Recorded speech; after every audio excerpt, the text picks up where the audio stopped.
Today's episode of Necronomipod is brought to you by Beardology. There are a lot of imitators out there, but there's only one place I buy my beard oil. Beardology beard oil nourishes your skin and won't leave you with that greasy feel. With over 17 cents available in their extensive product line, I trust my beard to Beardology. You can find Beardology at beardology.co. Use code NECRO15 to receive 15% off your purchase. Beardology. Discover the best way to avoid the shave.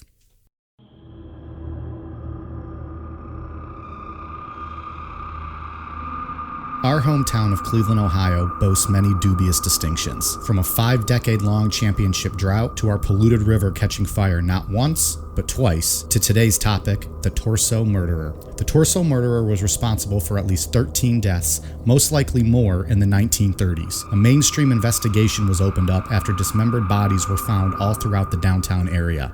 But even with all the body parts recovered, most victims were never identified, and the killer was never to be found. Way to go, Cleveland. I'm Mike. I'm Ian. And I'm Dave. If you thought crunches were murder on your torso, stick around. We've got a mad butcher we'd like to introduce you to. This is Necronomipod.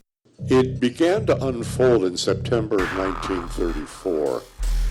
The only problem was nobody knew that anything was unfolding at that time. They just thought it was a very strange, rather horrible murder. A man by the name of Frank Lagasse, who lived in Beulah Park, which is east of Bracknell in Euclid, was walking along the shores of Lake Erie looking for driftwood to burn. This was, after all, the Depression. And he saw something which he later described to friends as looking like a tree trunk with the bark stripped off of it. When he got closer, he realized it was the lower half of a woman's torso, amputated at the knees. All right, so the week of the most fucked up serial killers we could find continues. Yeah. This one was a Dave pick. This was your pick this week. It's a great story. And entry number 2 in our highly recommended Hometown Heroes series that we rolled out this week. Yeah. This will be an ongoing theme probably throughout our show, but this week just happened to be extra special with 2 in the same week. It wasn't planned. It just kind of happened that way. just kind of happened. It's the way the cookie crumbles, As they say. as they say. So we're the Cleveland Torso Murderer. Yeah, let's jump into it. The Cleveland Torso Murderer, also known as the Mad Butcher of Kingsbury Run, Which I'm going to nominate for maybe one of the best nicknames. the Mad Butcher. The Mad Butcher of Kingsbury Run. That's got to be up there with like the Screen Door Intruder as like the best nicknames we've had on this show. It's pretty cool. But this one's actually like a legit good. What are you trying to say? Screen Door Intruder is not legit good? Terrified of that guy. It reminds me of something from like Game of Thrones or something. The Mad Butcher. Oh, yeah. Isn't that the show where they ran out of ideas because a guy stopped writing books like 10 years ago, even though he's getting paid how many millions of dollars, and he decided he's not going to work anymore? So now the TV writers have to write the rest of that show, and it's not as good. You have to be one of the few individuals in the country that don't like Game of Thrones. But I don't say I didn't like it. I just haven't Never watched seen it. No, He doesn't know okay. if he doesn't It's like not it. really my genre. Yeah. But I know I'm not knocking it. But that's what I heard, that this season's not really that good because it's probably TV writers that are doing it and not the author. Well, it's They didn't been have that way for a couple years at this point. Oh, has it? He just But, like, gave them the plot points. I heard like the character development's been lacking, and like it was all the stuff that he put in all the extra time and work for. They kind of just TV rushed out. No? I think some people are just salty because characters aren't panning out the way that they want them to. Write your own fucking series if you don't like it. They're hot takes from Dave on Game of Thrones. I mean, I just think this guy should finish his books, though. No, I don't mean you. I mean these fans who are complaining about the final season. If you don't like it, then write your own series. So Don't watch it, This mother is effer. season what? Did you just censor yourself? What season are they on? Like 7? 8. 8. His book stopped at what season? And it's a terrible tangent we're on, but It's the 5th book. and that got you through 5 seasons on the show. He's writing the 6th book right now. Okay, and so There's one more to come out after I guess my that. question is, when his books come out, are they going to match what you saw on TV Not No, necessarily, it's over. no. He just gave them plot points to finish it. based on what he planned to write? Right. And he'll write more in-depth Yeah. books based on that. Yeah. So there might be different conclusions. Yeah. Probably. If he does it at all. Yeah. I mean, he's a very large, 71-year-old gentleman. You know. He's not gonna live long Is he enough. English? Where is he from? Yeah, I believe he's British. Okay. So yeah, there's our Game of Thrones chat for the week. our commentary on Game of Thrones. The finale is going to be tonight, so nice. Yeah, this will come out on Sunday. Yeah. Like the series finale. Like that's it. Absolutely. All right. I'm hyped. Look at that. We had the whole conversation and we didn't give away any spoilers. I'm gonna do my routine that I've been doing. I'm gonna get a Blizzard from Dairy Queen with Angie. I'm just gonna sit there and be super fat and eat my Blizzard and watch Game of Thrones. Okay. Sounds great. All right. Now the question that literally probably everyone listening is thinking. What kind of blizzard? The strawberry cheesecake. Ooh. They didn't put any chunks of cheesecake in it last time, and I was not thrilled. You were flipping fucking tables. Super pissed. Angry fat guy came out of you and you were like, where's my goddamn cheesecake? Just I full want of strawberry ice cream. That's basically what it was. This Or is cherry. some Did you say cherry or strawberry? strawberry. Did you write a strongly worded review on Yelp? I did not. What's your go-to blizzard? Heath Bar That's good. or Butterfinger? I used to be an M&M guy, and then I switched to Butterfinger, and that's golden. Angie gets the cotton candy. I feel like that'd be too sweet. It's disgusting. All right. We're way off the fucking rails. Yeah. here Game of in the Thrones, first 2 Dairy minutes. Queen, and we're just getting started. Yep. So the Mad Butcher of Kingsbury Run. Yeah, so he's it's still an unsolved murder case responsible for 13 victims, possibly more, that happened in Cleveland, Ohio in the 1930s.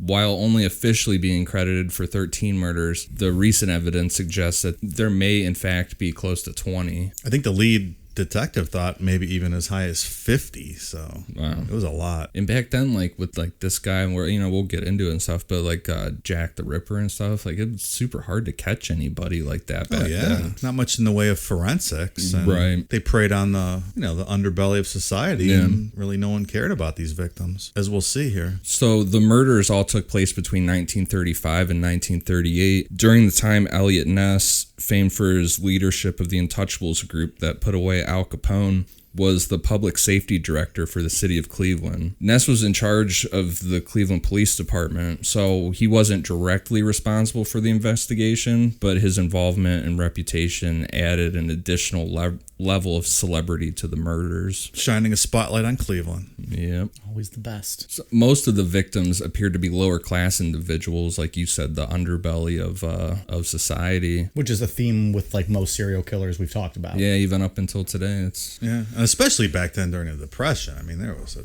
ton of people, drifters and Yeah. transients and all kinds of things like that. so yeah. Those people were considered to be easy prey in the Depression era of Cleveland. So, and only 2 of the victims were ever actually identified. The Mad Butcher of Kingsbury Run gets its name from the area of Cleveland where many of the victims were found. It's a stretch of land that runs from East 79th Street in Cleveland down to the industrial areas of the Flats near the Cuyahoga River. One of you guys want to explain what the Flats are? It's an old industrial area down, right just west of downtown that the Cuyahoga River runs through. For a while, it was built back up with lots of bars, and so people partied down there. It was a things big like that. bar scene. Then it kinda went before away. Ian and I were born. in the late 90s, but it's experiencing a rebirth these days. It's making a comeback. Yeah, there's a ton of new apartment housing, and a lot of people live down there. If you ever come visit Cleveland, you can probably find yourself an Airbnb in the Flats. Absolutely. There's probably still bones buried down here with these victims, so I'm sure they didn't find it. Well, if you ever come to Cleveland, hit us up and we'll do like a live show looking for some bones. There you go. Ghost tour, bring some pickaxes and shovels, and we'll see what we can We'll find. go visit the Cleveland Police Museum we're going to talk about here in a minute. Absolutely. Yeah.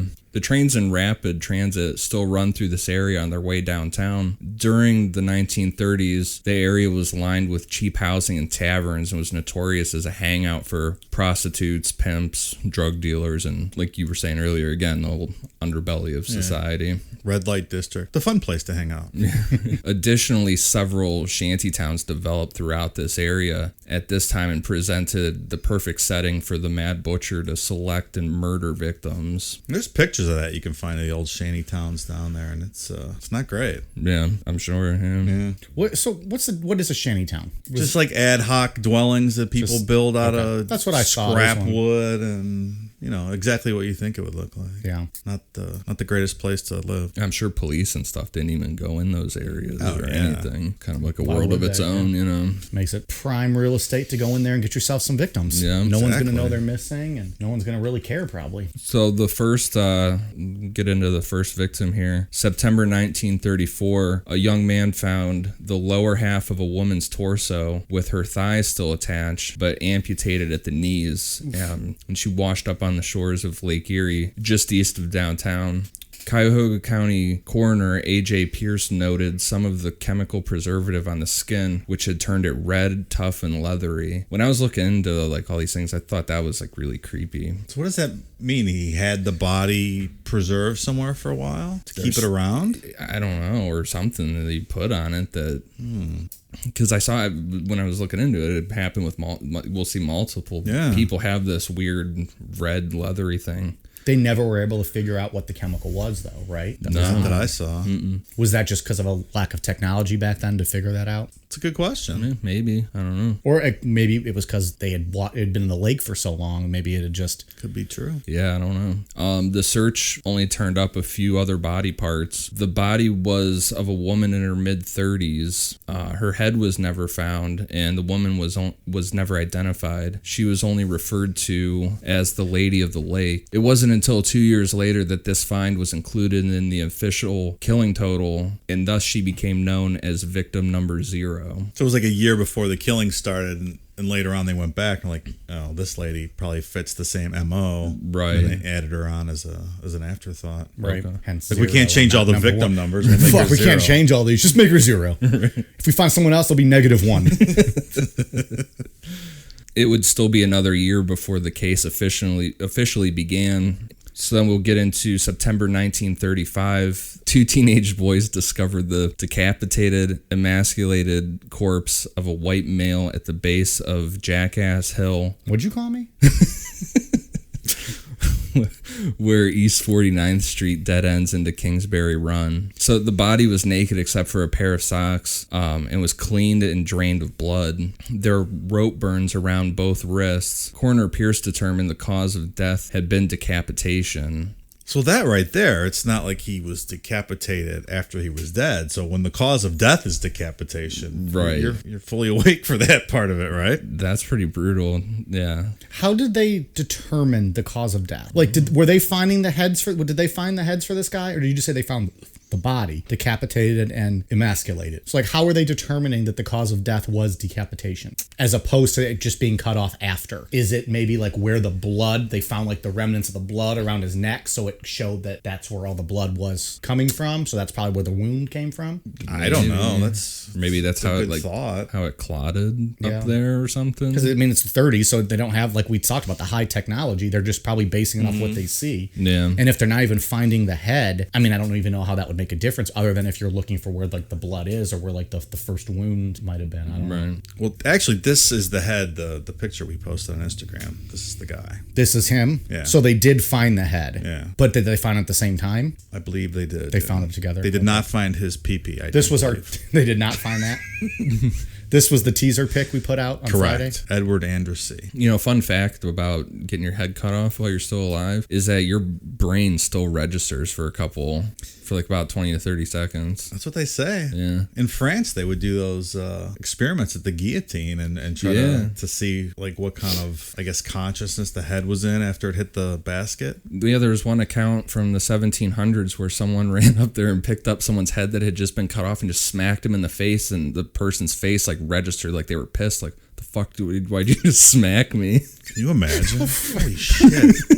Why would you just go running up and grab a severed head and smack it in the face? I don't know if this is just me, because it was like from my childhood. Whenever I think of like decapitation or severed heads, I think it's the last scene, or like the end of the movie of, what is it, Conan the Barbarian, where he cuts, where it's the Schwarzenegger one, where he cuts the king's head off, and then he holds it up and then drops it and it rolls all the way down the steps. Gosh, I haven't seen that You guys remember in a that? long time. I really don't remember. Have you the seen end that of I one? don't know. Oh, I love that. Conan the Barbarian and the Destroyer. I love both of them. People don't like the Destroyer. They shit on it. But I think it's near the end of the movie. He cuts Okay. off. I think he's the king. He's the bad guy. Okay. cuts his head off and like holds it up to all the people, and then he just drops it, and you just hear the head thump all the way down these steps, and it's so realistic and creepy. And then Conan takes his throne. So that dude felt all that going Well, that's all what the I was way thinking. down. Like, man, I wonder if like he's breaking his face now.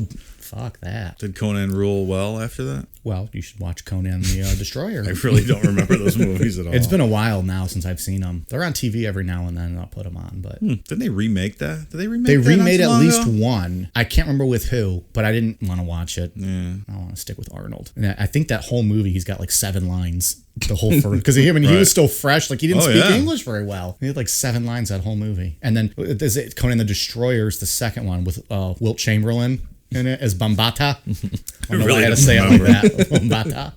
Real good, man. Those are like some of my favorite movies as a kid. Fuck Ferris Bueller. An unnatural hatred for some things that are. I'm not lukewarm on anything. I either love things or hate them. That is very true. I have no moderate feelings on anything. The fingerprints identified this victim as Edward Andrassy, a 28-year-old white male. Police discovered a second body nearby that was also decapitated and emasculated. So that means that his dick was cut off, correct? Yeah, 2-for-1 special here. Yeah. Neither dick was recovered in this situation, correct? That's what we established. That's my understanding. Yeah. It appeared to be covered with the same chemical preservative as the Lady of the Lake. This body had apparently been dead for at least a couple weeks. The 40-year-old white male, this victim was a 40-year-old white male, was never identified. I'm curious about the preservatives still. Yeah. So if he'd been dead for a couple weeks, he must have been stored somewhere, right? Because even you could, I mean, that definitely, I mean, that's like, I mean, that would 100% link these. You know what I mean? Like, if there wasn't that, you could maybe say, like, this person could have, like, gone on. Yeah. It never been linked together, you know? But why do you think he'd been stored somewhere? Like, if the chemical was on him, maybe he was thrown in the water, and that's why he didn't decompose as quick. But these guys weren't in the water, though. Oh, I thought they said they washed up ashore. Oh, no, I'm sorry. They were found at the base of Jackass Hill. Yeah. Right. Okay. Never mind. I'm going to say 2 weeks? Or they thought he had been dead for 2 weeks? Yeah. So he was obviously somewhere. Yeah, he was somewhere. He wasn't decomposing out in the field. But I'm saying maybe he wasn't decomposing because of the chemicals. Oh, Maybe yeah, he was just exactly. thrown right in the field. Maybe, I mean, how do we know he wasn't just ditched in the field? Maybe he put Unless this was a big open field.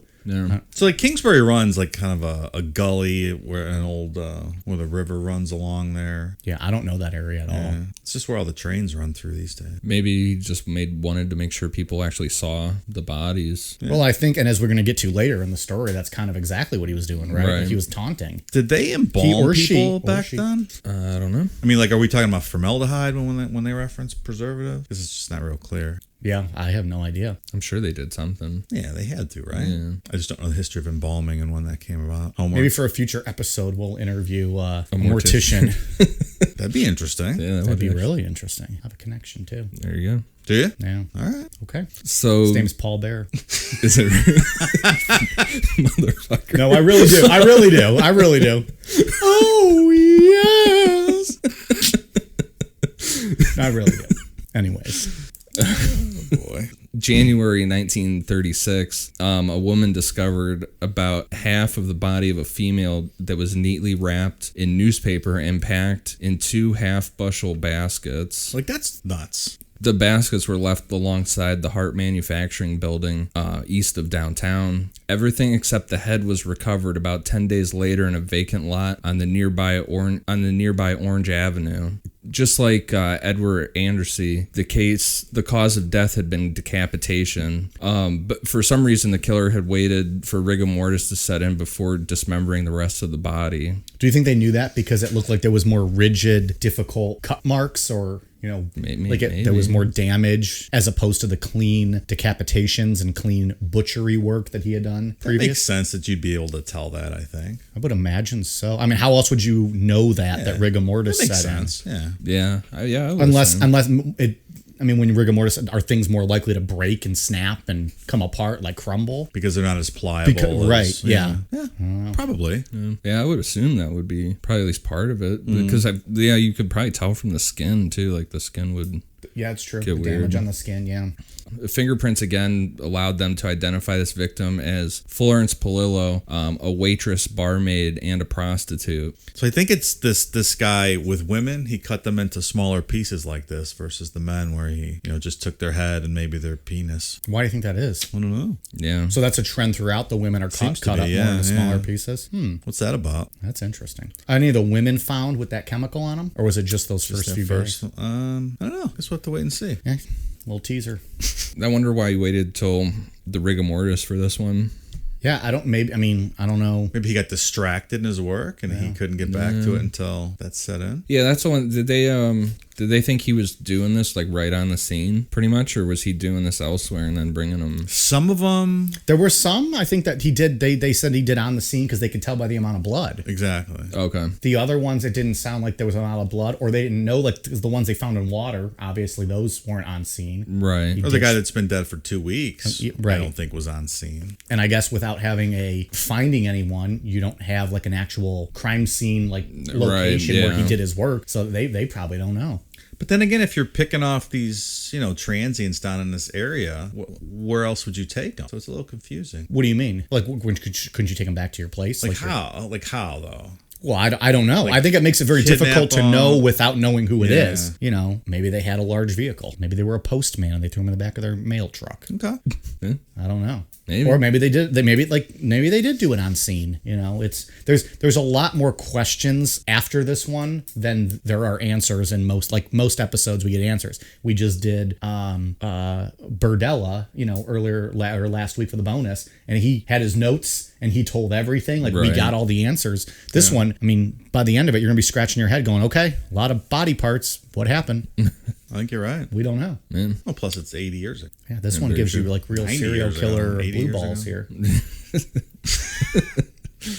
June 1936, early one morning in Kingsbury Run, 2 young boys discovered the head of a white male that was wrapped in a pair of trousers close to the East 55th Street Bridge. Police found the body of the 20-something-year-old man the next day dumped in front of the Nickel Plate Railroad Police Building. So his body was just dropped in front of the police station. Yeah, that's what it sounds Yeah, more or less. So It's there's pretty the clearly old- taunting. Yeah. This guy, his body was cleaned and drained of blood, and the corpse was completely intact except for the head. Pierce again determined that the death had been caused by decapitation. In spite of a fresh set of fingerprints and the presence of 6 distinctive tattoos on various parts of the body, police were never able to identify the victim. They have the tattoos down at the museum, right? I believe they do, yeah. Yeah. That's wild with all that, and they can't figure out who it is. Might have been just some guy passing through town, they would ride the trains and whatnot. Right. And Yeah, some random guy. Yeah. easy pickings. Yeah.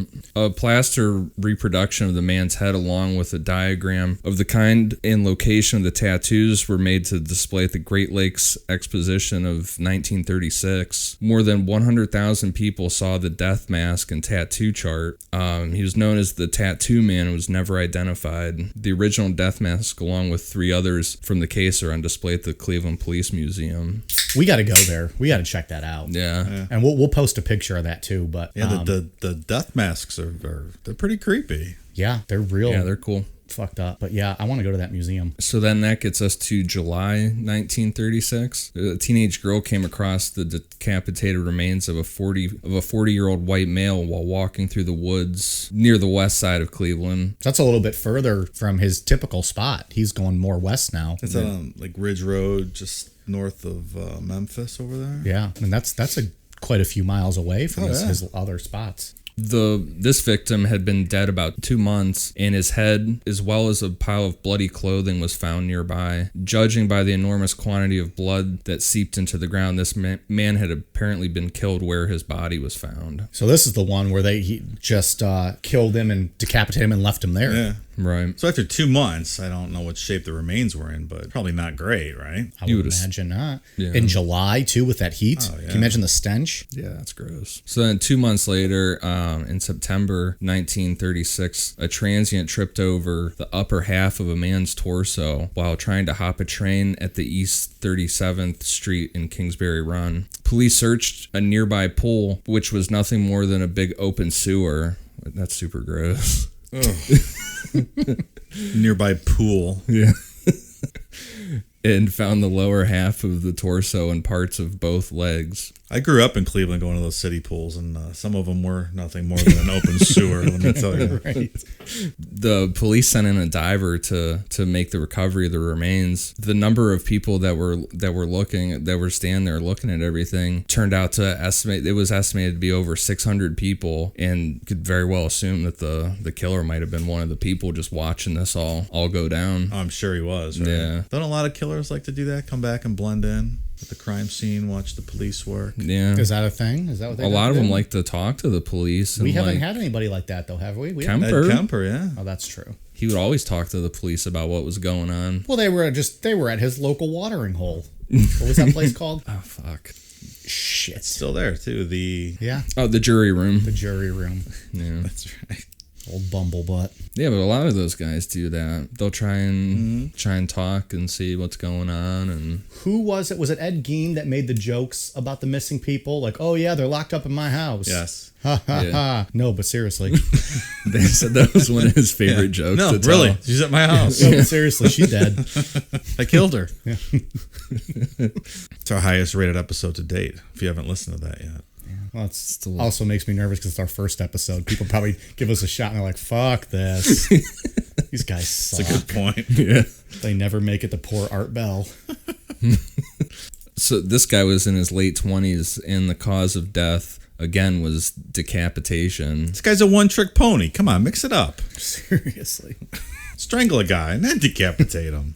That's got to take a lot of, especially doing it to a guy, that has to take a lot of strength. Yeah, and Unless you're knocking them out unconscious first and then doing it. and they all seem to be like clean, precise cuts. Well, Which, it seems like a skilled person is doing this. but you have to incapacitate somebody. Like I can't just come up behind you and Just start cutting your clean head. slice your head right off. I guess maybe you could I mean, I guess it depends what you're using. if it's sharp enough. I guess. Yeah. If you weren't knocking them unconscious first, it would have to be a lot of strength to wrestle somebody down, and Just like a one-handed sleeper, and then yeah. Yeah. we can practice on a dummy or something. And then going into this, the coroner noted that the lack of hesitation marks when dismembering the body indicated a strong, confident killer that was very familiar with the human anatomy. So it goes in. So Oh, yeah, they the think head like- had been like- cut off with one bold, clean stroke. Like a doctor or something like that would know the body and been able to do I would this. think so, right? That reminds me of Game of Thrones too. Just taking a big sword and just whacking someone's head off in one. One clean, bold stroke. Yep. So Conan the Barbarian. There you go. That's how they kill I think it's his mom or his dad. When he's a little kid, they come in and attack and he's holding his mom's hand and they ride by on a horse and cut her head off and he's sitting there holding the hand still as his mom's head falls to the ground and then his mom's body falls and he's just looking at his hand. Now Fucked that up, man. sounds familiar. I think I remember that. I watched this as a kid. This was terrible for me. I mean, I loved it, but it's oh my gosh. Like that scene sticks with me. Clearly. Yeah. Well, I had to save us. You guys were going on a Game of Thrones route. I couldn't let that happen. So that guy was never identified either, huh? Yeah. So at this point, there had been 6 killings in 1 year, and the police had no clues or suspects. The Cleveland Press, the Cleveland News, and the Cleveland Plain Dealer all reported almost daily on the killings and the lack of a suspect, giving in to mounting pressure from Mayor Harold Burton. Elliot Ness gets more involved in the case. Coroner Pierce calls for what the newspapers dub a torso clinic. Yeah. Sounds fun. A meeting of the police, the coroner, and other experts to discuss information and to profile someone who could be responsible for the killings. Which I don't think there was a lot of profiling done way back then, so No, it's unusual. They need to get the super cop from Richard Chase to do the profile. That we Yeah. talked about last episode too. Ray Biondi. Yeah, Oh yeah, super cop. yeah, that dude was all over it. He master profiler. Mm-hmm. He wrote the book literally for the FBI, didn't he? Of how they now profile people. They still Like use his profile for yeah. the disorganized serial killer. If only he was around back then. The police department put detectives Peter Murillo and Martin Zaleski on the case full time So they went through the the underbelly of the city. Like undercover, right? So they were Yeah. dressed up as transients and tried to just mill around with the people in there. Right. So by the end of the case, these two guys had interviewed more than 1,500 people. The department as a whole, more than 5,000 people. And this would be the biggest police investigation in Cleveland history. Wow, that's a lot of people. Yeah, it is. The November elections return Harold Burton as mayor, but Coroner Pierce is replaced by a young Democrat and now legendary Sam Gerber. Gerber's fierce dedication to medicine, along with his degree in law, put him at the forefront of the investigation. Well, he's coming in ready to go. Right. Young, bright-eyed, ready to change the world. All right. Just saying, he's ready to go. This is the guy that gets famous later with the whole Sam Shepard case, I believe. That's why they frame him like legendary like that. Another hometown hero. In a future episode, I'm sure, at some point. Yeah, we got a bunch of them. February 1937, a man finds the upper half of a woman's torso washed up on the shore east of downtown. Unlike the previous victims, the cause of death had not been decapitation. This had happened after she was already dead. All right, so he's mixing it up a little bit. A little bit, yeah. The lower half of her torso washed ashore 3 months later, a couple miles away from the previous parts of her body. The woman was in her mid-20s, and like a bunch of the other ones, she was never identified. June 1937, a teenage boy discovered a human skull under a bridge that led into the city. Next to it was a burlap bag containing the skeletal remains of what turned out to be a petite black woman that was 40 years old. Dental work allowed for the unofficial identification of Rose Wallace. Police followed every lead they had on her, but all the leads led nowhere. So I think there's a death mask of her at the museum too. I believe so. So they From the think pictures I that's saw. who it was, but they couldn't positively say, I guess. Yeah. So in this one, it says only a month later, July 1937, there were labor problems at the flats that summer, and the National Guard had been called in to maintain order. There was a guardsman standing watch by a bridge and saw the first piece of victim number 9 float past a tugboat. Over the next few days, police recovered the entire body except for the head from the Cuyahoga River. The abdomen had been gutted and the heart ripped out, clearly indicating a new element of viciousness in how the killer was going about things. This victim was in his mid to late 30s, and he was never identified. Clearly, when I said earlier that we had a polluted river that caught fire, I was not joking when I said polluted. You got bodies floating in there all the time, mixed with all of our freaking trash and garbage. Imagine just sitting there and then behind the tugboat, the arm or legs floating by in the wake, whatever it was. Yeah, that's ridiculous. The body count's picking up here. Yeah, it does seem like it's getting more rapid here. April 1938, a young laborer on his way to work in the flats saw what he first thought was a dead fish alongside the banks of the Cuyahoga River, but when he got closer, it revealed to be the lower half of a woman's leg, and that was the first piece of victim number 10. A month later, police pulled 2 burlap bags out of the river containing both parts of the torso and most of the rest of both legs. For the first time, Coroner Gerber detected drugs in the system. Interesting. Yeah. So the question would be, like, were the drugs used to immobilize the victim, or was she already a drug addict? Didn't seem like using drugs to immobilize his victims, though, were the killer's MO. It just seems like maybe she had just been a drug user. Maybe. And Yeah, they don't say what kind of drugs. yeah, and she was never identified either. You don't say. I sense a pattern. August 16th, 1938, three scrap collectors foraging at a dump site downtown found the torso of a woman wrapped in a man's double-breasted blue blazer and then wrapped again in an old quilt. The legs and arms were discovered in a recently constructed makeshift box, wrapped in brown butcher paper and held together with rubber bands. The head had also been wrapped in the same way. Gerber noted that some of the parts looked as if they had been refrigerated. Well, so there's a storage place, Dave. Yeah. It's We were talking interesting. about It took a before. lot of care in wrapping up those pieces, parts, and rubber banding them, and butcher Yeah. paper, and Which is weird because in other people he would just kill and decapitate and they'll just leave there. yeah. Like it's just He was evolving as an Guess so. artist. getting more violent too.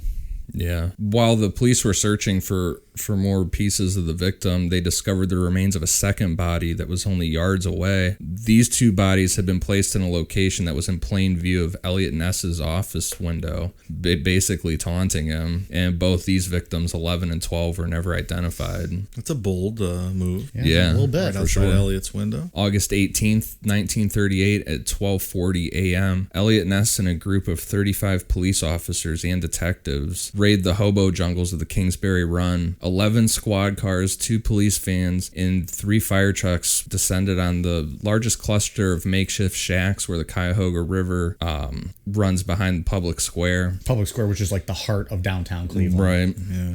So they worked their way south through the run, eventually gathering up 63 men. At dawn, police and firemen searched the deserted shanties for clues. Then, on orders of Elliot Ness, the shacks were set on fire and burned to the ground. Wow. So yeah, he wasn't fucking So he's around just with trying to send a that. message there. That's what it sounds like to me. Yeah, or just clear all the people out of there. Get rid of the hunting grounds, perhaps. Drive the guy out It's of a town. bold way to go about doing it. You know, Start setting shit on fire. Yeah, putting everyone's life at risk. Hey, you don't need no water. Let the motherfucker burn. Burn, motherfucker, burn.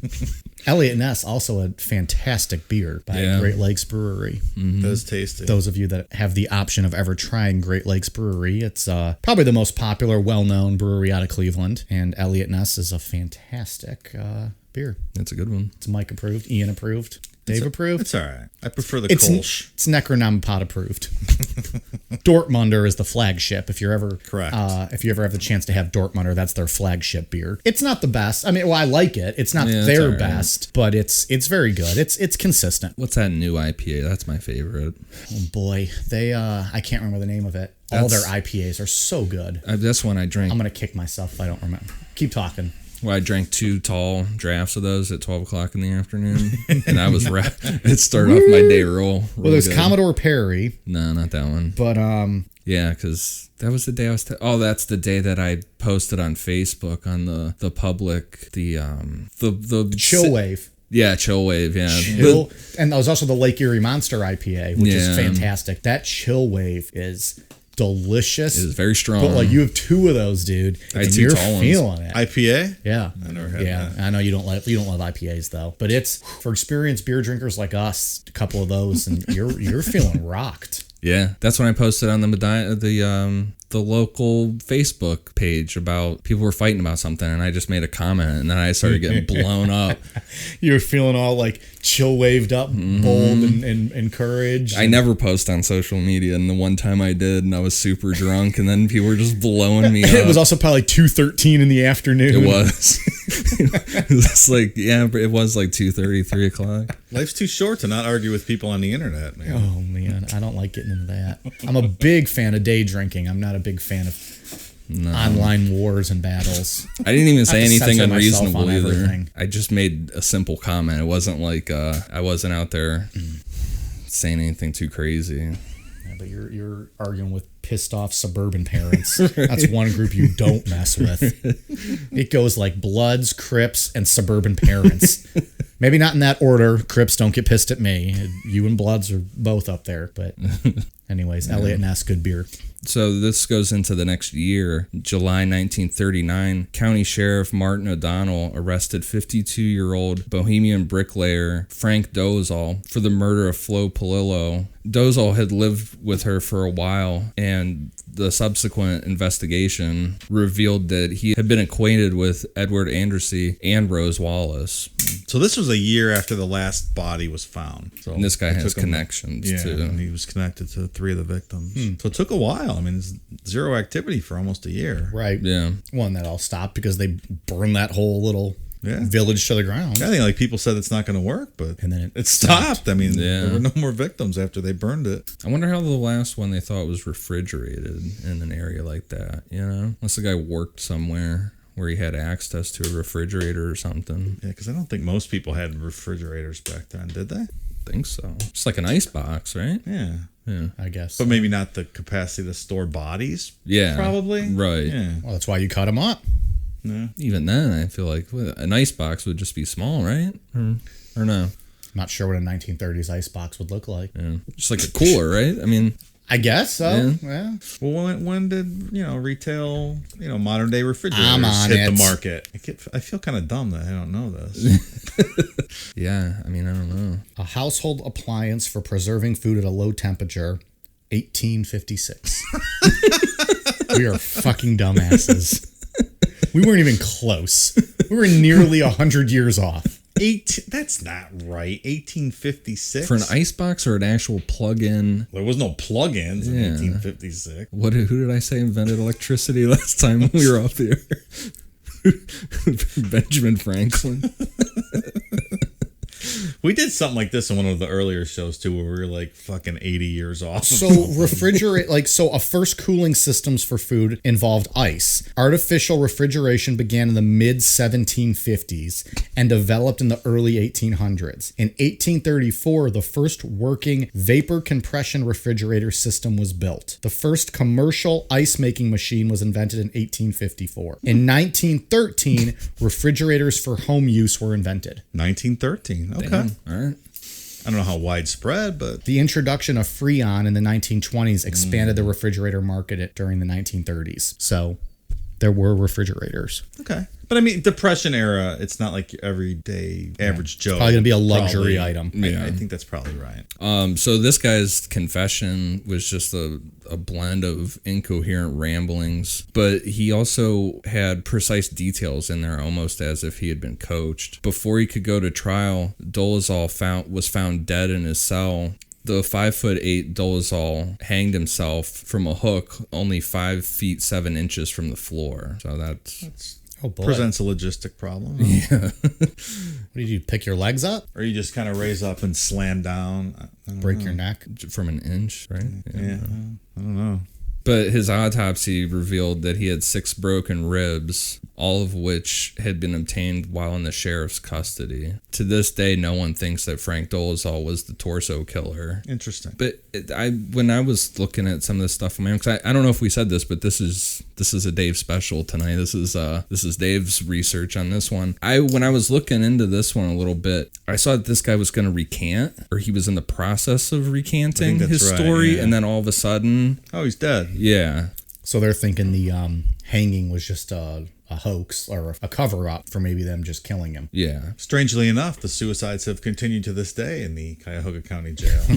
Oh boy. Well, soon. hometown guy, Ariel Castro. Yeah. Well, there was just someone last week. Someone last week. Oh, really? I didn't even know about Yeah. that. Yeah. Yeah. I feel like Ariel Castro was just to turn a blind eye on that one. Just let him do that. Yeah, there might be something to that. We'll have to study that one. That one's interesting. Hometown hero number 4 or 5. Yeah.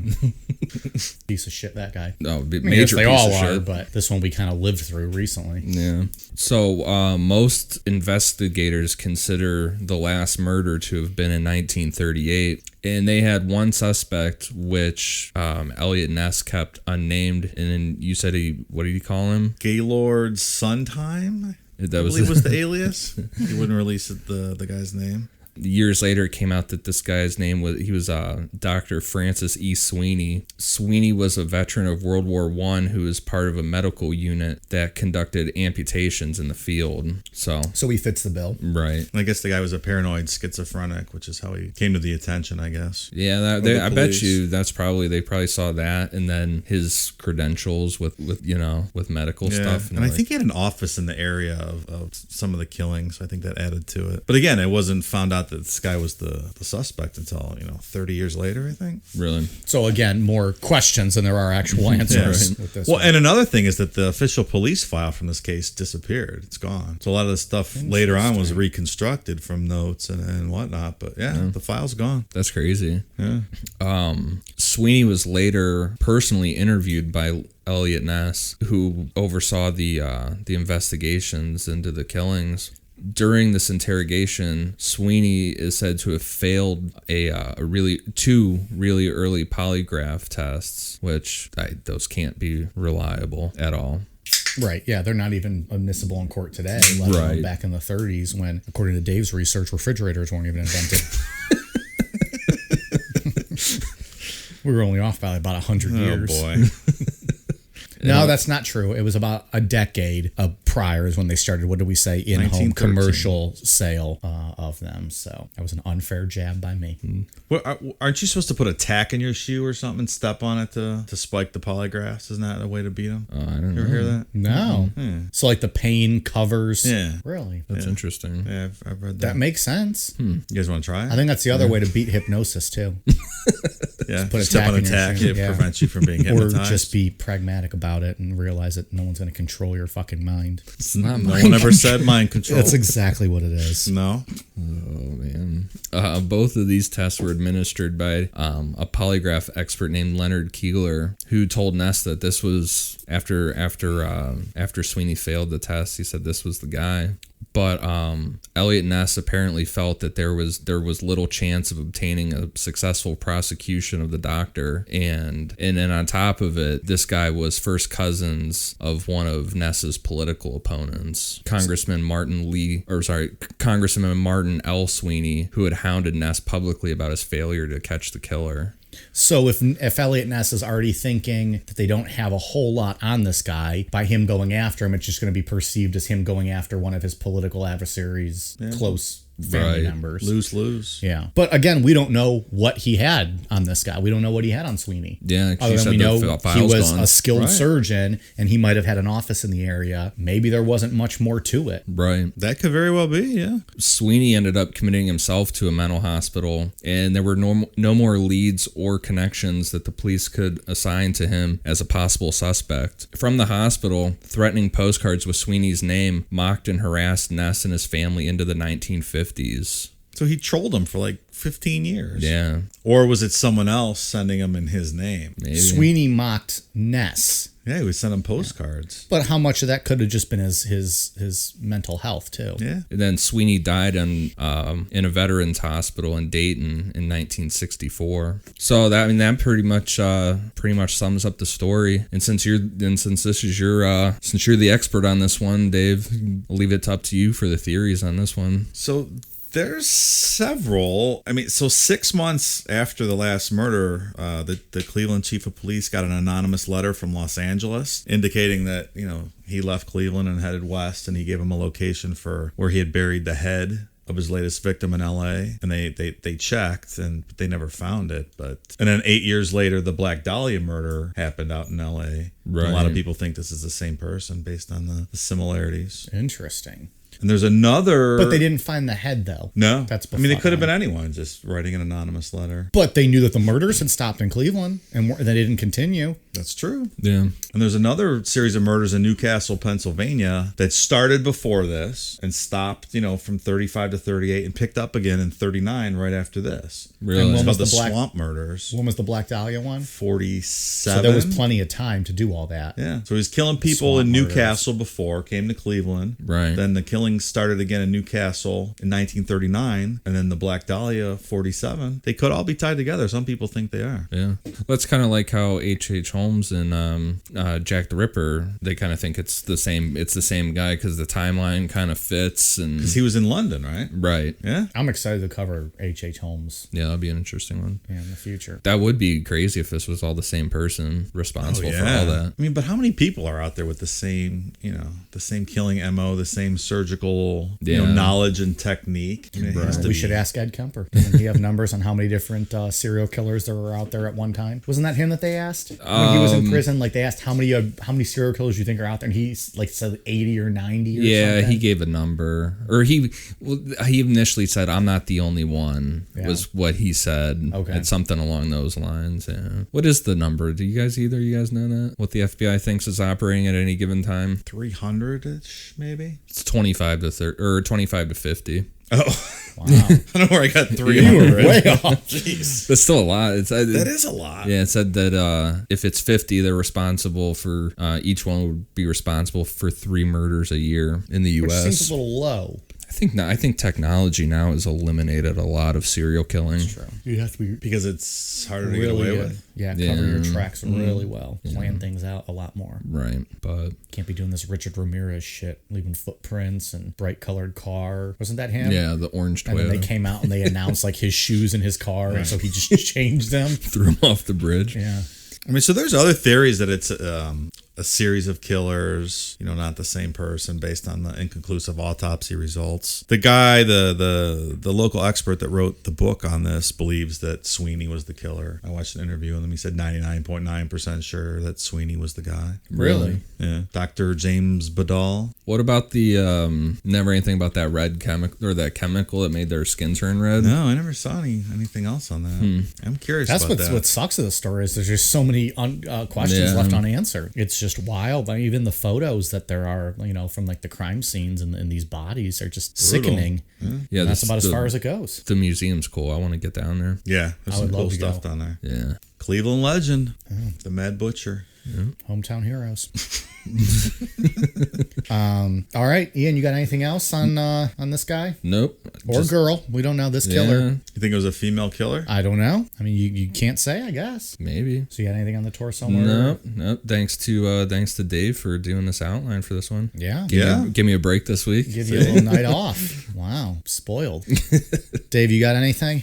No, inconclusive results here on this one, but I think it's likely it was Sweeney based on. I would just like to know what more evidence there was. I mean, he fits the bill. Failed the polygraph test, I guess. That's 0 for 2. He had a mental illness, 0 for 3. You read the book. And so what was the name of that book? It's called In the Wake of the Butcher. All right. That's the recommended read for more on this story. Awesome. He's a local expert. All right. So, Ian, we got any shout outs? I just have 2 for iTunes. Matt030 and Dan Mathewson. Thanks, guys, for the awesome reviews. And then I know I said it's like 3 weeks now I've said it, but we've gotten about like 15 to 20 5-star ratings on iTunes Fucking a week. Awesome. So thanks, everybody. It's awesome to get the feedback, and it's really cool. Yeah, I know Nerd Mike's been running around taking credit for all of it. He thinks that his stock went up tenfold, and people are clamoring for meet and greets with him and shirts, and yeah, he's already put himself as bigger than Necronomipod. So thanks, guys. I really appreciate the 5-star ratings. See, so it's out of hand. Whatever, it's working. I guess he's getting us ratings. That's all that counts, right? He's better than Country Mike, I guess.